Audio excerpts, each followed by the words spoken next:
Hello, my name is Marielle. Welcome back to another one of my movie reviews. Never back down from fear. You don't want Hannibal Lecter inside your head. I watched The Silence of the Lambs for the first time last year. Like, comment, subscribe to my channel or to my Patreon. Let's talk about The Silence of the Lambs.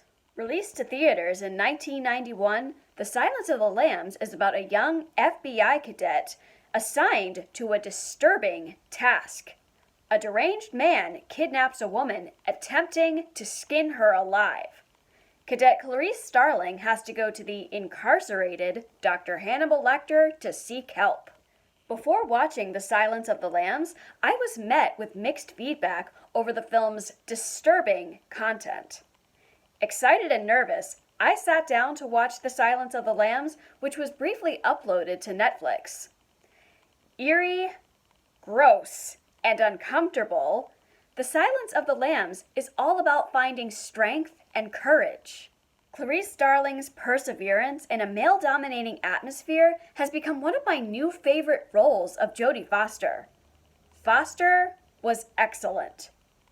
Her reactions, study of her character, and courage were put to a challenging test. Training in the police force, Clarice learns how to mask her emotions in order to focus on the case.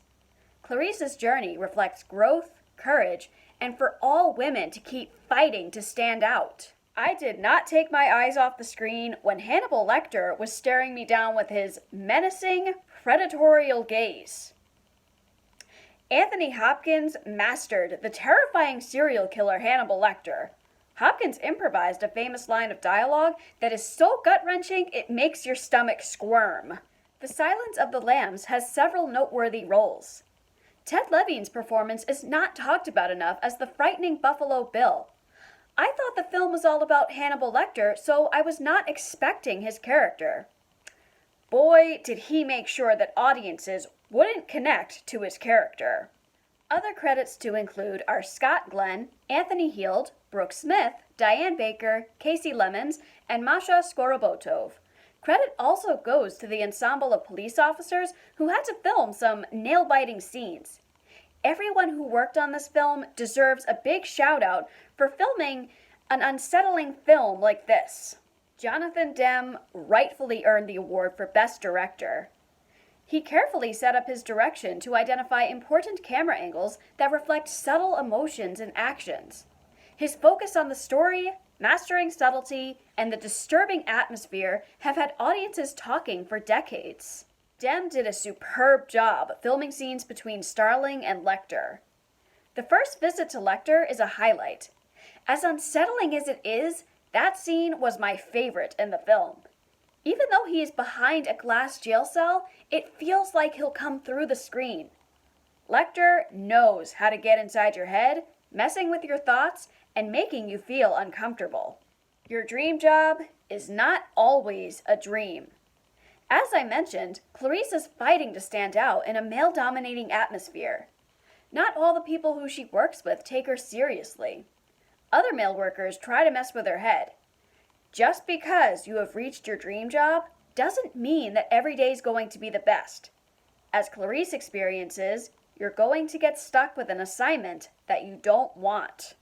The climax of The Silence of the Lambs is the most nail-biting scene in horror movie history. I was on the edge of my seat. Horror is all about the unknown. It's also about bravery. Nobody ever knows how brave they are until they're put in a difficult situation. The Silence of the Lambs is a disturbing film. It is not a film for all audiences. Surprisingly, I enjoyed it more than I thought I would. If you're going to watch this film, take caution and enjoy. Thanks for catching my review of The Silence of the Lambs. What was your reaction when you saw this film for the first time? I never thought I was going to see this film, nor the next film that's next on my review list. Tune into my Shocktoberween review of The Texas Chainsaw Massacre. Like, comment, subscribe to my channel or to my Patreon. My name is Marielle, And this has been another one of my movie reviews.